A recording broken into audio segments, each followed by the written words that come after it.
The ballroom glittered with the cold, hard light of 1,000 crystals. But for one woman, it was about to become a stage for the most profound humiliation of her life. Aurora Reinhardt, wife of the city's most formidable billionaire, stood in a dress that was her one act of defiance. In moments that defiance would be drowned in crimson wine deliberately spilled by the man who had promised to cherish her, he wouldn't stop there. Before the eyes of the city's elite, he would take his mistress in his arms and dance, leaving his wife stained, shattered, and alone in the spotlight of his cruelty. The air in the penthouse apartment was as still and sterile as a museum, a space curated for display, not for living. Aurora Reinhardt traced the seam of the gown laid out on her bed. It was a deep sapphire silk, a whisper of a dress that clung and flowed in a way that felt like freedom. It was her choice, a small but significant rebellion in a life dictated by the whims of her husband, Grayson Reinhardt. For 5 years she had been Mrs. Reinhardt, a title that was supposed to be an honor, but felt more like a job description. She had met Grayson at a university architectural showcase, where her final project, a bold, sustainable community library, had won top honors. He had been a guest speaker, a titan of industry, who had inherited the vast Reinhardt holdings from his father. He'd been utterly captivated, not by her design, but by her. He'd pursued her with a relentless, dazzling charm that had swept her off her feet. He had promised her the world a partnership, a life where her creativity would flourish alongside his business acumen. The reality was a slow, creeping erosion of self. Her dreams of designing revolutionary buildings were gently but firmly shelved. "There's no need for you to work, darling," he would say, his voice a silken trap. "Your job is to be the face of our home, the hostess of my events, the envy of every woman in this city." He had built her a gilded cage, beautiful from the outside but cold and empty within. Tonight was the annual Reinhardt Foundation Gala, the crown jewel of the city's social calendar. It was an event Grayson orchestrated with military precision, a night to project power, influence, and flawless success. And every year, Aurora was his most important accessory. The bedroom door clicked open. Grayson stood there already immaculate in a custom-tailored tuxedo. His eyes, the color of slate, swept over the sapphire dress on the bed, and a frown line appeared between his perfectly groomed eyebrows. "What is this?" he asked, his voice low and devoid of warmth. "It's my dress for tonight," Aurora replied, trying to keep her own voice steady. "I picked it out last week." "You picked it out, Aurora? We have a stylist for a reason. I approved the silver-sequined gown from Chanel. It's in the master closet." He gestured dismissively toward the other side of the vast suite. "I didn't like it, Grayson. It was harsh. This one feels more like me." He walked closer, picking up a fold of the silk between his thumb and forefinger, as if it were a distasteful object. "More like you. Who is that precisely the unknown student I found, or the wife of Grayson Reinhardt? The Chanel is an investment piece. It says power. This," he let the silk drop, "says trying." The word stung more than a shout would have. It was his preferred weapon, a quiet, condescending dismissal that made her feel small and foolish. "I want to wear this one," she said, her voice barely a whisper, but the words felt heavy with defiance. Grayson stared at her for a long moment, his gaze unreadable. Then a slow, cold smile spread across his lips. It was a smile that never reached his eyes, a smile that she had learned to fear.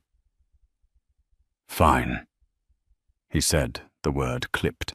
If you're so determined to make your own little statement, who am I to stop you? Just be ready in an hour. Punctuality is paramount." He turned and left without another word, the click of the door echoing in the silence. Aurora let out a breath she hadn't realized she was holding.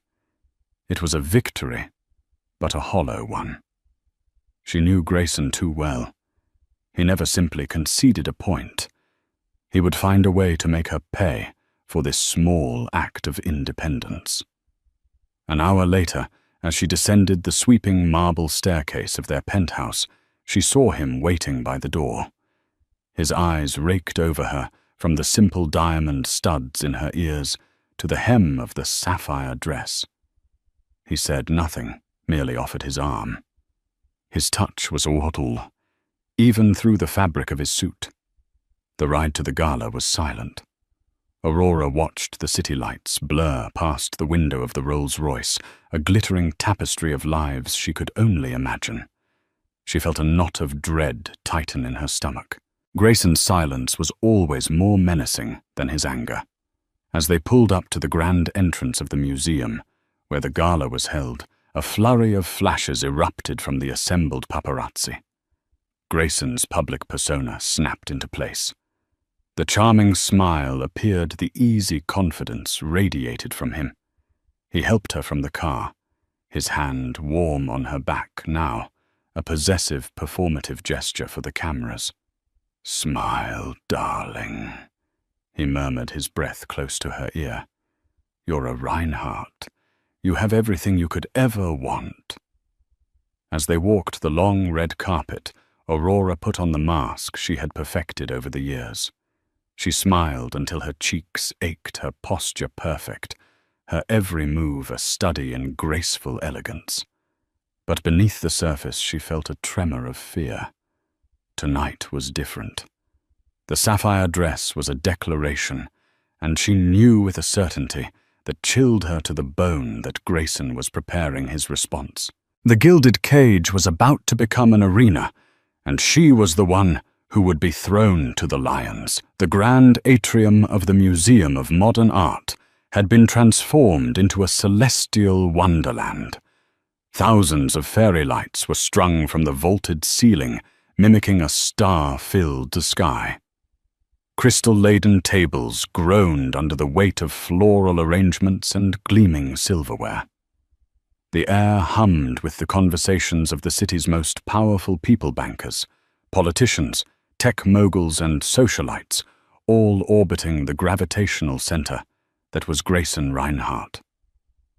Grayson moved through the crowd with the predatory grace of a shark, a charming smile fixed on his face while his eyes scanned for opportunities. Aurora was tethered to his side, a silent, beautiful satellite. He would introduce her with a casual, "You've met my wife Aurora," his tone making it clear that her identity began and ended with him. She would smile, shake hands, and murmur pleasantries, feeling more like a ghost than a person. She noticed Bianca Sterling almost immediately. It was impossible not to. Bianca was a flame in a room of muted elegance poured into a crimson dress that left little to the imagination. She was the daughter of a rival real estate developer, a woman with ambition etched into her sharp, beautiful features. For months, whispers had followed Bianca and Grayson, but he had always dismissed them with a laugh, calling Aurora's suspicions unbecoming paranoia. But the way he looked at Bianca tonight was different. As Bianca glided toward them, her eyes locked on Grayson. A current passed between them that was so palpable, Aurora felt it like a static shock. "Grayson, darling," Bianca purred, completely ignoring Aurora. "The party is a triumph as always." "Bianca." Grayson's voice was warmer, more genuine than it had been with Aurora all evening. "You look incandescent." "I try." Bianca laughed, placing a perfectly manicured hand on his arm. The gesture was a brand, a claim. Aurora stood frozen, invisible. The polite society around them pretended not to notice their gazes sliding away, but she could feel their furtive glances, their silent judgments. She was the sapphire-clad obstacle, the inconvenient wife in the presence of the woman her husband truly desired. Grayson finally turned to Aurora, his smile tightening. "Aurora, you remember Bianca?" "Of course," Aurora said, her voice cool. "It's hard to forget." Bianca's smile was a predatory flash of white teeth. "Likewise.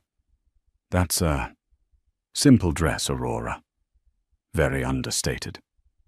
The compliment was laced with poison. Simple. Understated.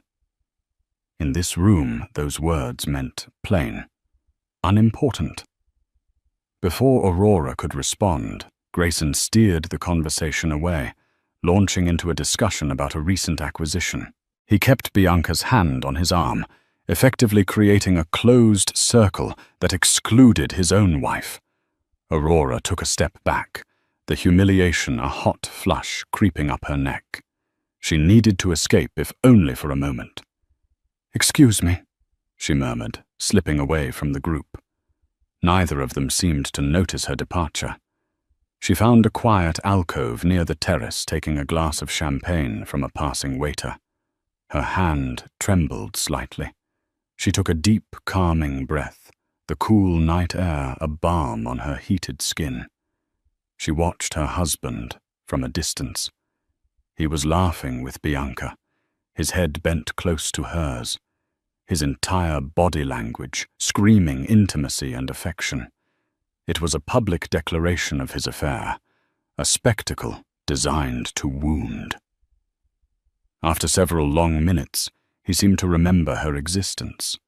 His eyes found hers across the room, and he started walking toward her.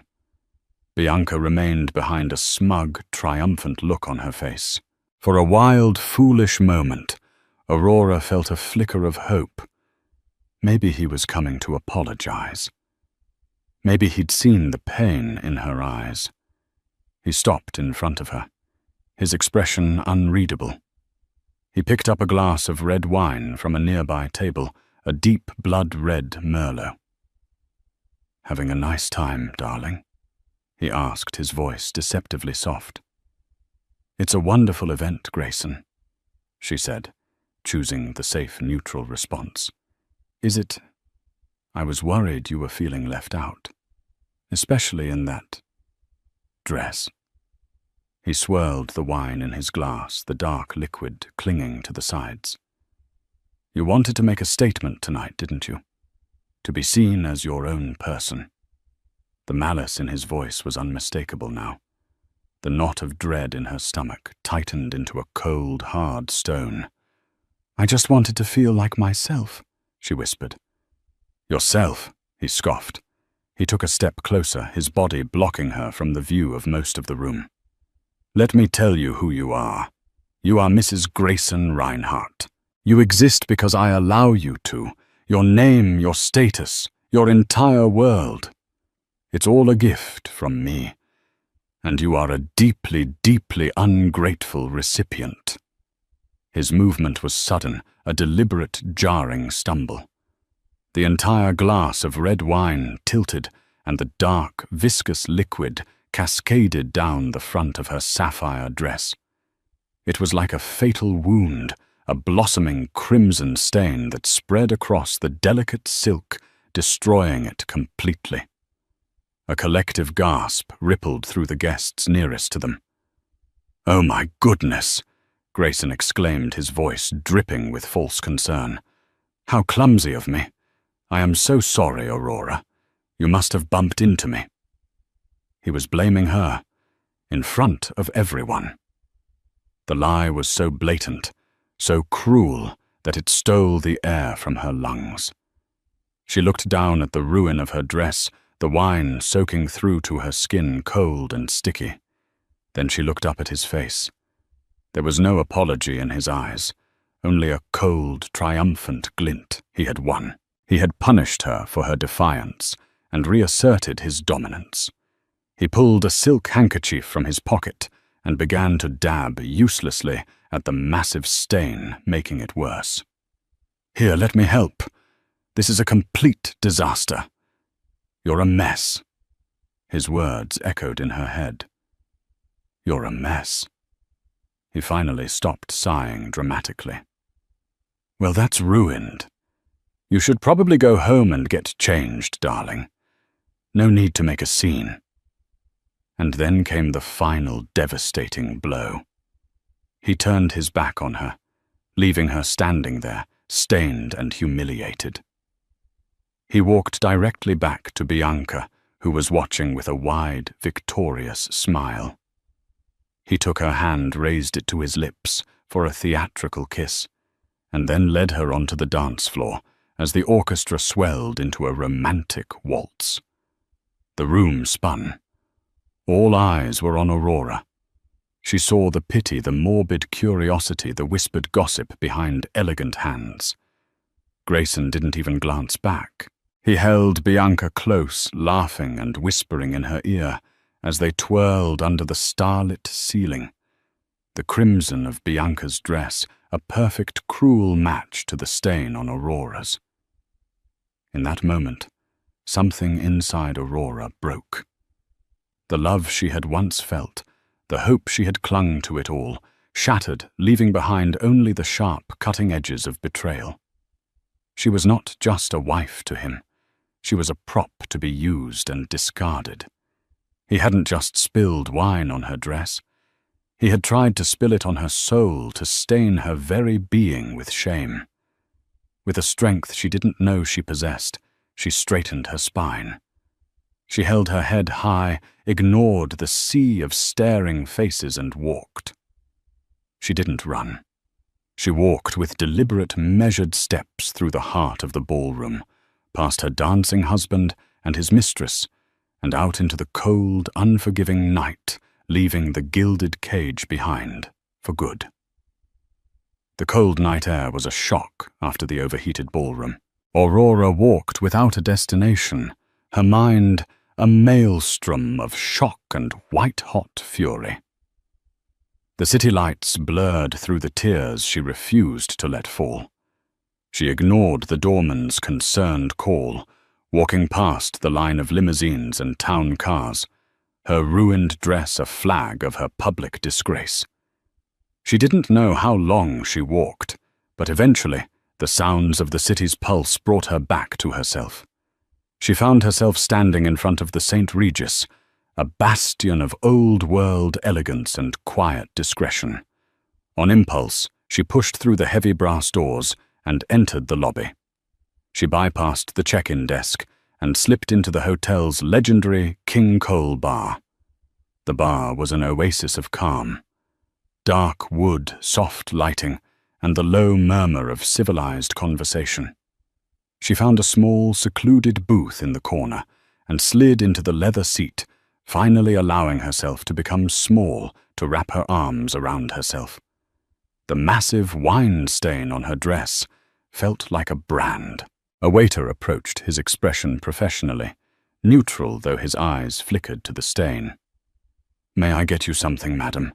"A cognac," she said, her voice hoarse. "Please."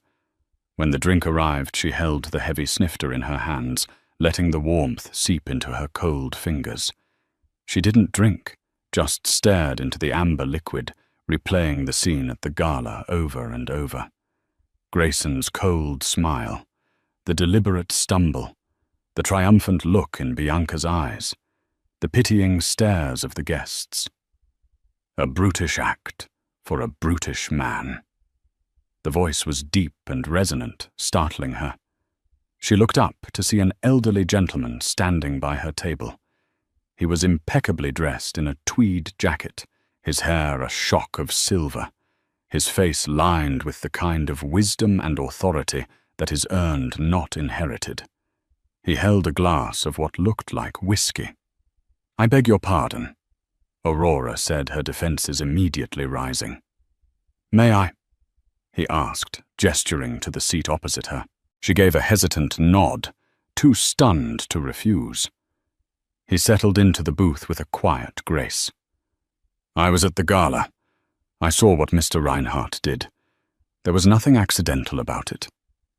Aurora stared at him. I don't know what you're talking about." The man smiled gently, a kind, knowing expression. "My dear, there is no need for pretense here. You are among the walking wounded. I know the look well.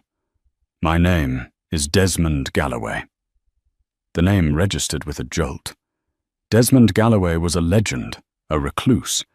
He was a self-made billionaire who had built a global tech empire from nothing before selling it and disappearing from public life decades ago. He was rumored to be a fierce rival of Grayson's father, a man who operated on a completely different ethical plane. "You're the Desmond Galloway, the very one," he said with a wry chuckle. "Older and far less interesting than the papers used to make me out to be.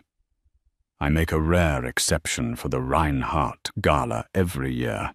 It's a fascinating anthropological study in avarice and ego." He took a sip of his whiskey, his eyes sharp and intelligent, studying her. "I saw you earlier tonight, Mrs. Reinhardt. When you arrived, there was a fire in your eyes, a flicker of defiance. That sapphire dress was no accident either, was it?"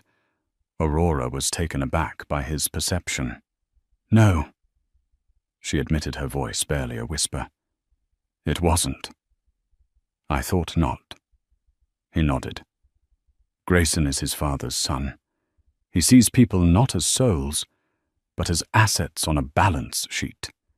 You, I suspect, were his most prized acquisition. But acquisitions can be divested, especially when they begin to think for themselves." His words cut straight to the heart of the matter, articulating the truth she had been too afraid to admit to herself for years. The tears she had held back finally welled in her eyes. "He did it to break me," she said, the words choked with pain.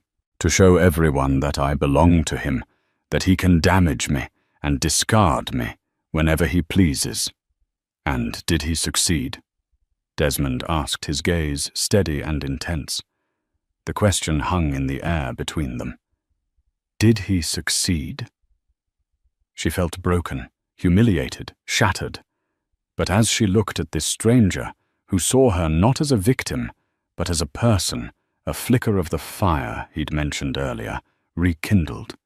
It was the same fire that had driven her to design that award-winning library, the same fire that had chosen the sapphire dress. "No," she said, the word gaining strength as she spoke it. "No, he humiliated me. He hurt me. But he did not break me." A slow, genuine smile spread across Desmond Galloway's face. "Good. That is what I had hoped to hear. Because shame, Mrs. Reinhardt, is a useless emotion.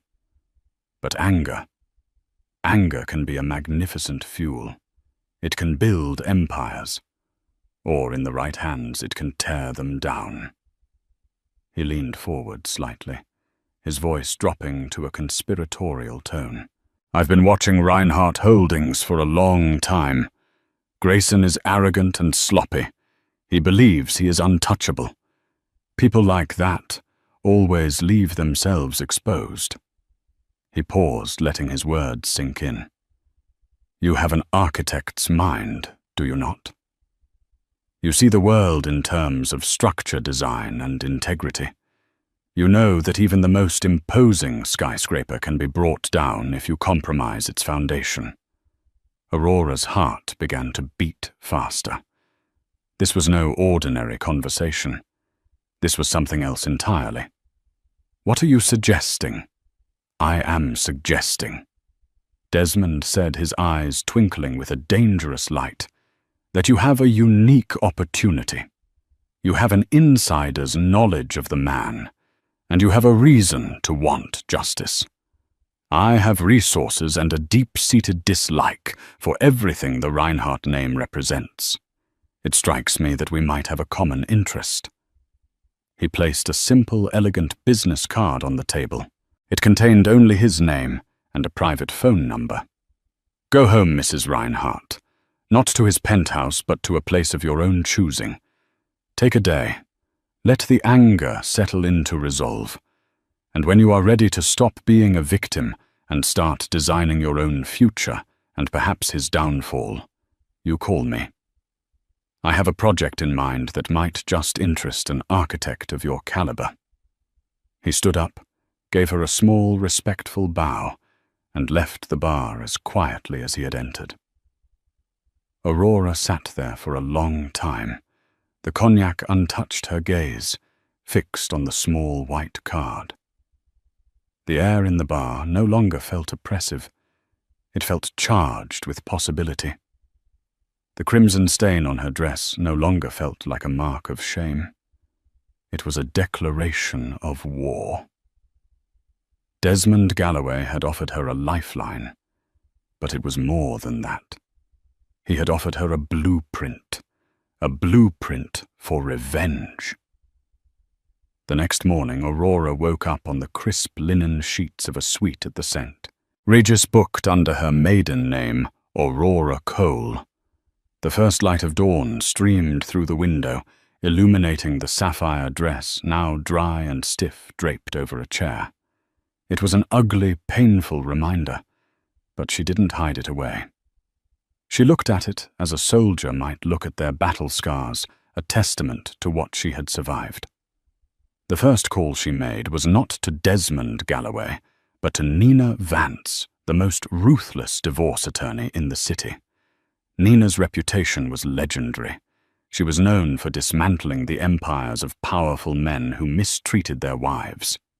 "Nina, it's Aurora Reinhardt," she said, her voice clear and firm. "I need to hire you. I'm leaving my husband." There was a brief silence on the other end, followed by a low whistle. "Well, well. I've been waiting for this call for 3 years, Aurora. What was the final straw?" "He redecorated my dress with a bottle of Merlot in front of 500 people." Aurora said, a touch of dark humor in her tone. "Public humiliation," classy Nina replied dryly. "That's not just grounds for divorce. That's a declaration of war. I'm in. My office, 11 a.m. The meeting with Nina was a bracing plunge into a cold, strategic reality. Grayson's attempts to control her began immediately. By the time she left Nina's office, she had received a dozen texts from him, escalating from feigned concern. "Are you all right?" I was worried sick to outright threats. "You cannot walk away from this, Aurora. Don't be a fool." A notification from her bank informed her that their joint accounts had been frozen. He thought he could starve her out, control her with money as he always had. He had underestimated her. He had forgotten she had allies. Her second call was to the number on Desmond Galloway's card. He answered on the first ring. "Mr. Galloway, it's Aurora. I was hoping you'd call, Aurora." His voice was warm and encouraging. "I trust you slept on it." "I did," she confirmed. "And I've hired Nina Vance.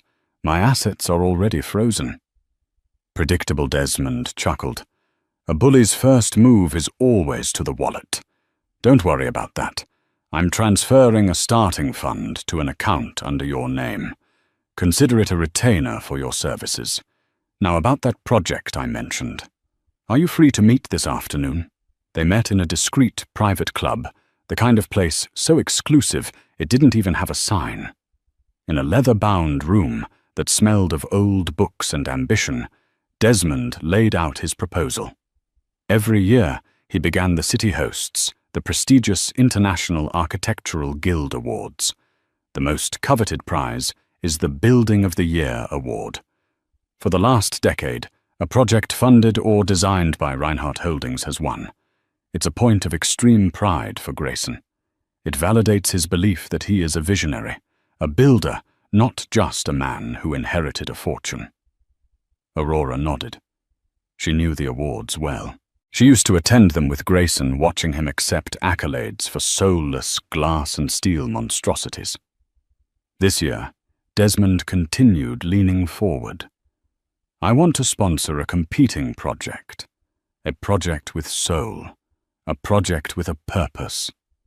And I want you to be the lead architect. He unrolled a set of blueprints on the table.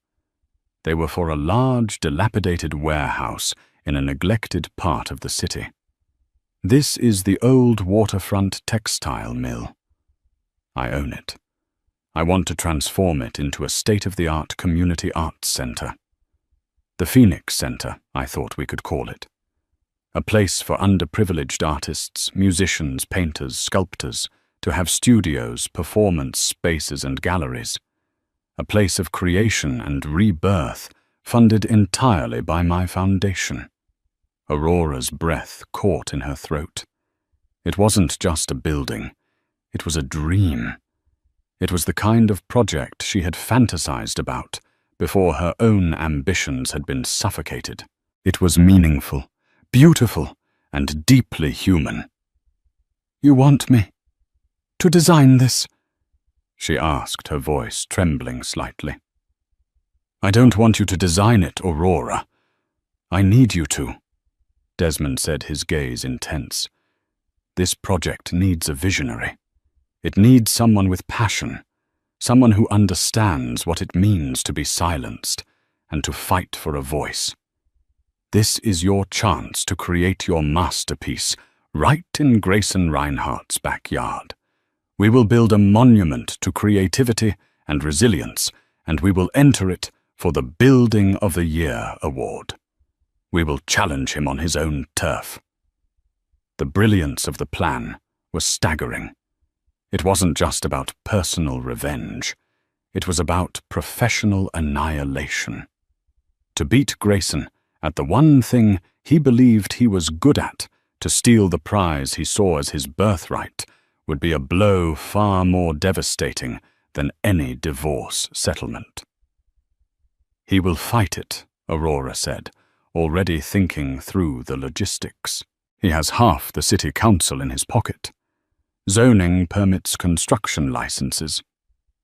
"Leave the politics and the financing to me," Desmond said with a wave of his hand. "I've been out of the game for a while, but I still know how to pull the strings. Your only job is to design the most extraordinary building this city has ever seen. Take all the pain, all the anger, all the years of suppressed talent, and pour it into brick and steel and light." A fire ignited in her chest, burning away the last vestiges of fear and doubt. This was her chance. Not just to get back at Grayson, but to get back to herself. To become the woman she was supposed to be before he had tried to erase her. "When do I start?" she asked, her voice ringing with a newfound strength. Desmond Galloway beamed. "You already have, my dear. You already have." As she left the club, the city skyline seemed different. It was no longer a symbol of Grayson's power, but a canvas waiting for her touch. The divorce proceedings would be brutal, the media frenzy intense. Grayson and Bianca would flaunt their relationship, trying to provoke her. But none of it mattered anymore. She wasn't the broken woman in the stained dress. She was Aurora Cole, architect, and she was about to draw the blueprints for Grayson Reinhardt's ruin. The following months were a blur of frenetic energy and focused creation. Aurora moved into a chic, minimalist loft in a different part of the city, a space that was entirely her own. It quickly transformed into a studio with sketches, blueprints, and material samples covering every available surface. She lived and breathed the Phoenix Center, often working late into the night, fueled by coffee and a burning desire to create something magnificent. She assembled a small, brilliant team of young, hungry designers and engineers who were inspired by her vision and by the project's mission. They saw her not as a spurned socialite, but as a leader, an artist of immense talent finally unleashed. For the first time in years, Aurora felt respected. Her ideas valued her intellect, celebrated. The woman who had been silenced for so long was now in command, her voice clear and decisive as she directed the project's every detail. The legal battle with Grayson was, as predicted, a vicious and public affair. His lawyers tried to paint her as an unstable, vindictive woman, while the tabloid media, fueled by strategic leaks from Grayson's camp, ran lurid headlines. Bianca was frequently photographed with Grayson dripping in jewels he had bought her, the pair looking smug and unassailable. Aurora, on Nina Vance's advice, remained completely silent. She refused to engage in the mudslinging. Her response would not be in the newspapers. It would be in the rising structure of the Phoenix Center. Grayson, through his sources, quickly learned about her project. At first, he was dismissive. "She's building some charity case downtown." He sneered at Bianca one evening over dinner at a Michelin-starred restaurant. "A little vanity project funded by that old fossil Galloway. It's pathetic. She thinks she can compete with the Reinhardt Tower expansion." The Reinhardt Tower expansion was Grayson's entry for the Architectural Awards, a cold, imposing glass skyscraper designed to dominate the skyline and project his corporate power. Bianca, sipping champagne, was less confident. "Don't underestimate her, Grayson. Desperate people are dangerous." "She's not dangerous. She's delusional." He shot back, his arrogance blinding him. "She couldn't even pick out her own dress for a party." "You think she can build a legacy?" But as construction on the Phoenix Center progressed, with astonishing speed, whispers began to circulate in the architectural community. Aurora's design was revolutionary. She wasn't just renovating the old textile mill. She was weaving the building's industrial history into a stunningly modern and organic design. She used reclaimed brick and timber from the original structure, combining it with vast expanses of glass and a soaring atrium filled with natural light. The building was designed to be not just beautiful, but sustainable and deeply connected to the community it served. It was a structure with a soul. Meanwhile, cracks were beginning to appear in Grayson and Bianca's perfect facade. Bianca's demands grew more extravagant. She wanted a bigger ring, a more prominent role in the Reinhardt Foundation, a public commitment he was still hesitant to give while the divorce was pending. His legal fees were astronomical, and the constant media scrutiny was beginning to wear on him. He became more irritable, more controlling. One evening, Bianca brought up the Phoenix Center again. "I saw a rendering of it in Architectural Digest online," she said, scrolling through her phone. "They're calling it the most anticipated project of the year. People are talking about her Grayson. They're calling her a genius." Grayson snatched the phone from her hand. He stared at the image of the building, a structure that was all light, warmth, and innovation. It was everything his cold corporate tower was not. A vein throbbed in his temple. "It's a fluke," he snarled, throwing the phone back at her. "Galloway's money can buy good press, but it can't buy taste. It's a glorified homeless shelter." "It's the front-runner for the Guild Award, according to the article." Bianca pressed her voice sharp. "What if she wins?" "She will not win," he roared, slamming his fist on the table, rattling the fine china. "I am Grayson Reinhardt. I do not lose, especially not to her." The outburst silenced Bianca, but the seed of doubt had been planted. Grayson began to see the Phoenix Center not as a pathetic hobby, but as a genuine threat. He started using his influence to cause problems. Sudden, unexpected inspections at the construction site, delays with material shipments from suppliers with ties to Reinhardt Holdings. But for every obstacle Grayson created, Desmond Galloway was there to clear the path. A failed inspection was overturned by a call to a higher-up. A delayed shipment was replaced by an expedited one from a European supplier Desmond had on retainer.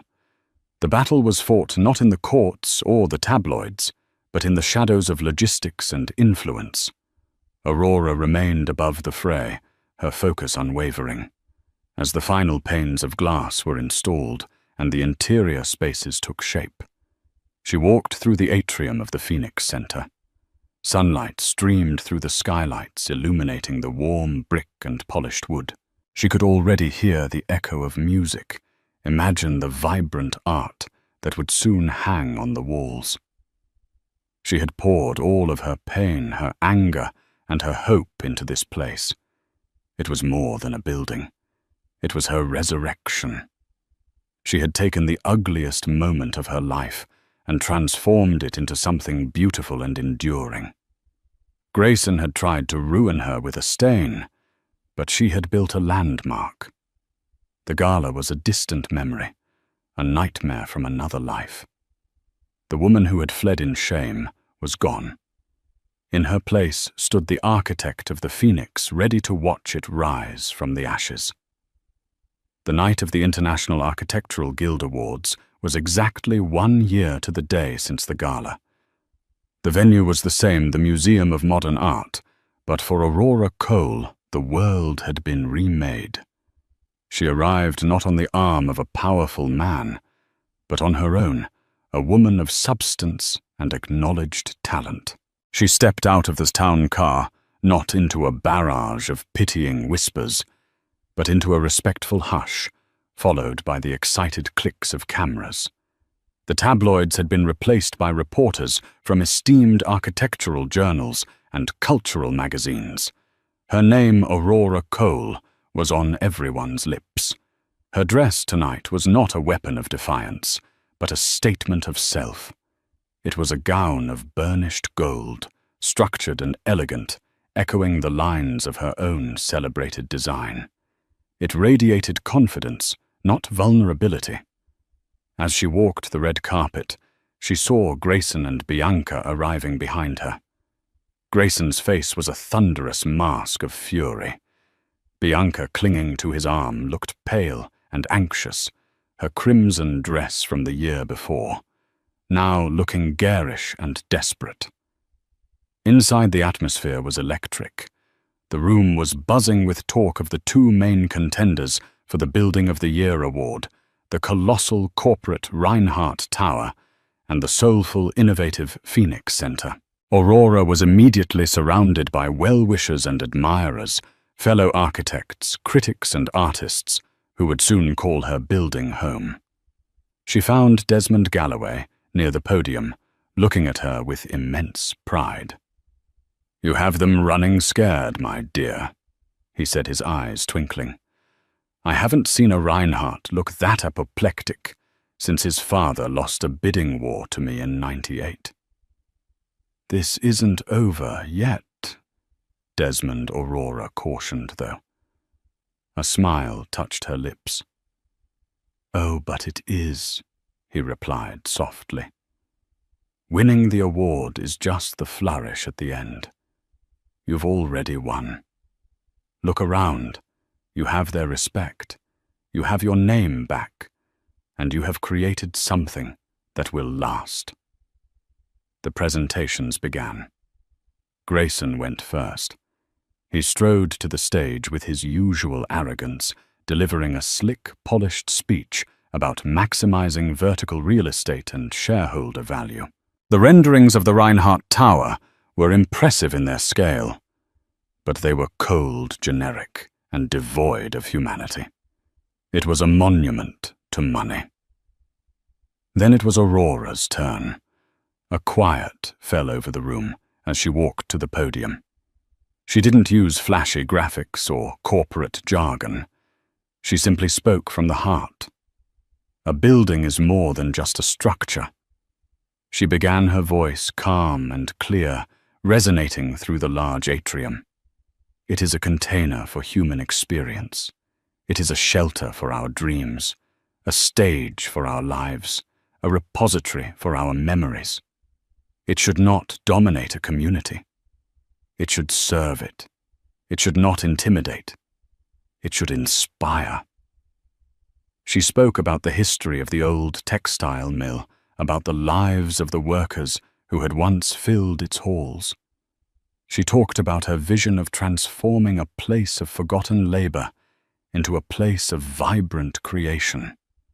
Behind her images of the Phoenix Center filled the giant screen.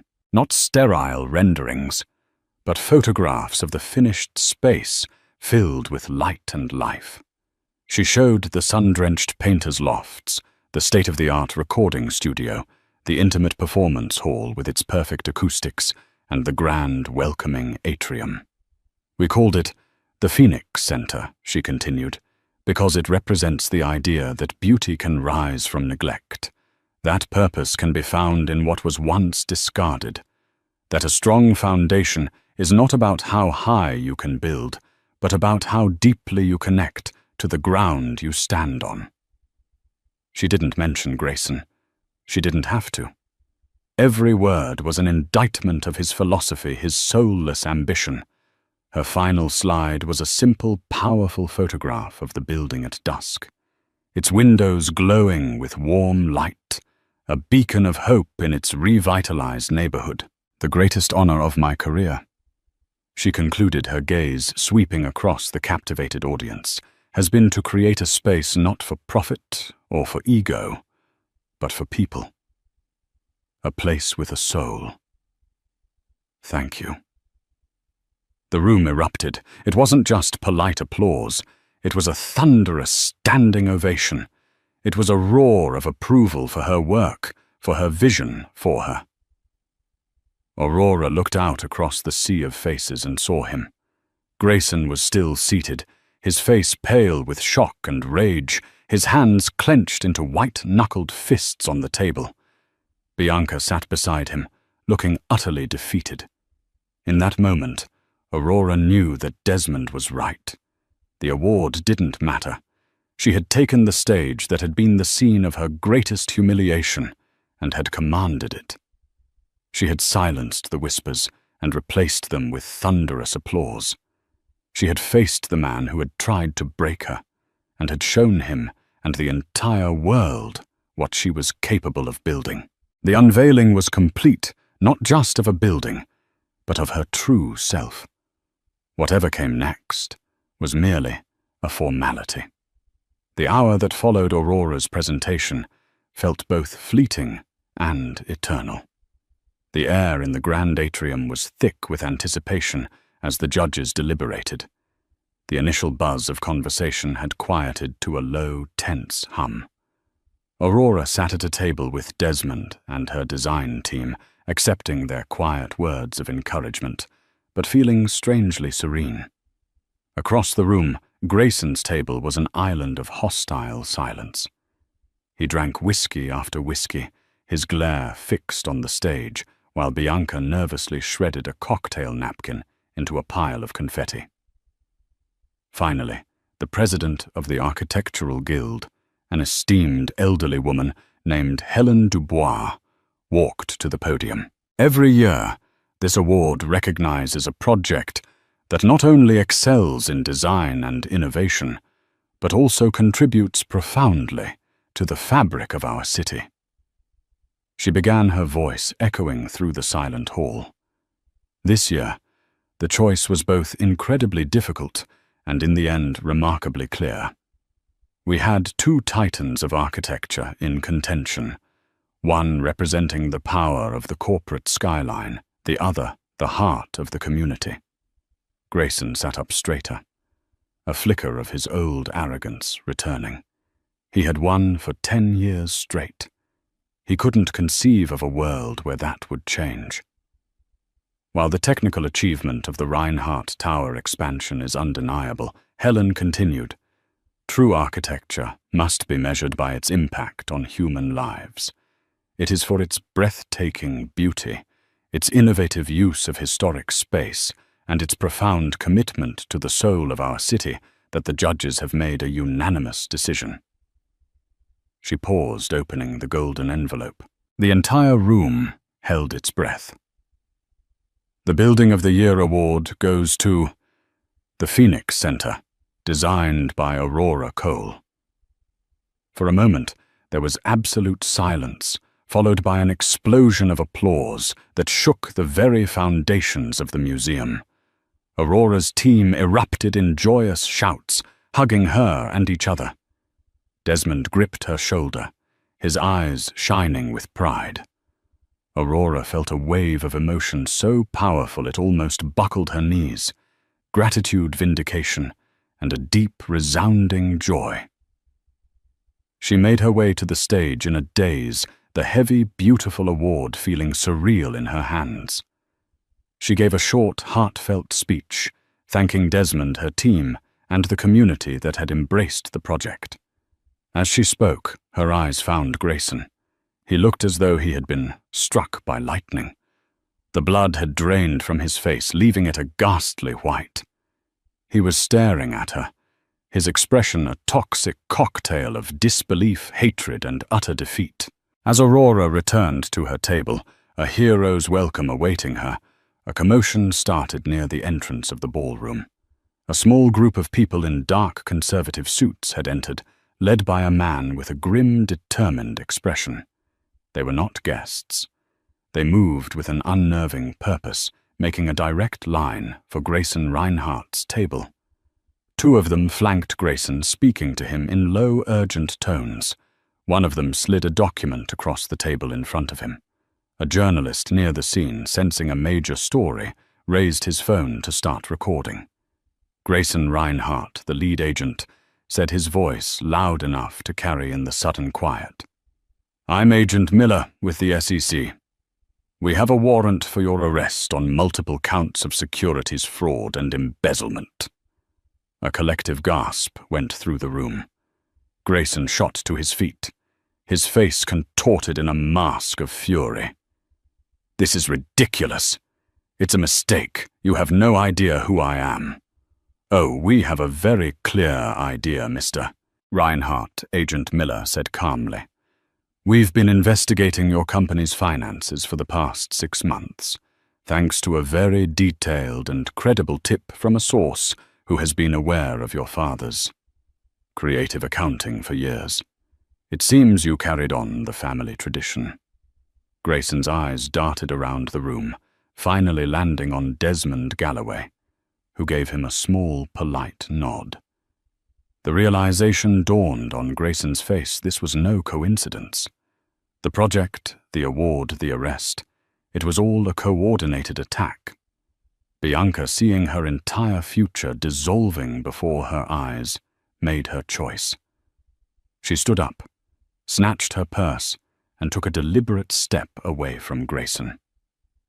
"I have nothing to do with this," she announced to the room at large, her voice shrill with panic. "I had no idea. I am as much a victim as anyone."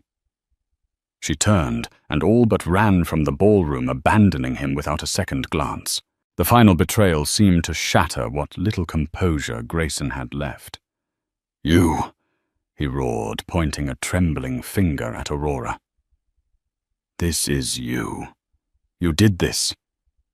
Before he could lunge toward her, the agents had his arms pinned behind his back, clicking handcuffs into place. The sound was sharp and final in the stunned silence of the room. As they led him away, a disgraced, sputtering shell of the powerful man he had once been. His eyes met Aurora's one last time. In them, she saw no remorse, no understanding, only the impotent rage of a king whose castle had crumbled to dust around him. Aurora felt nothing. No hatred, no pity, not even satisfaction. He was simply irrelevant. A ghost from a past she had already left behind. She turned her back on the pathetic scene of his downfall and looked at the award in her hand. This was her victory. Not his destruction, but her creation. She hadn't torn down his empire out of spite.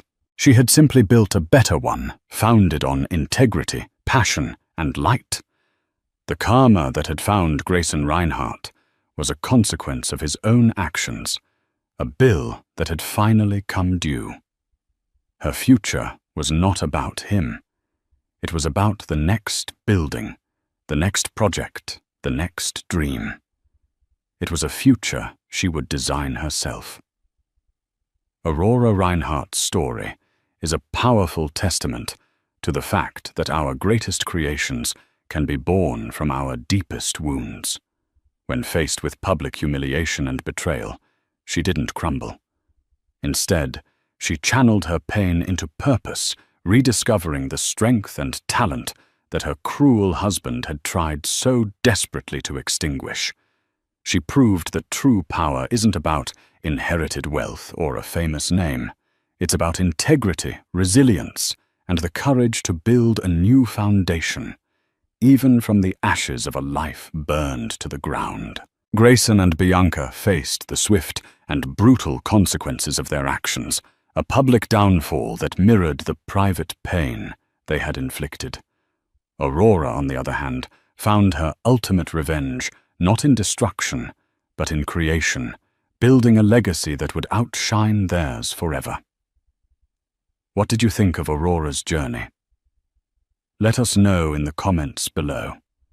And if you were inspired by her story of strength and vindication, please don't forget to like this video, share it with someone who needs to hear it, and subscribe to our channel for more unforgettable stories.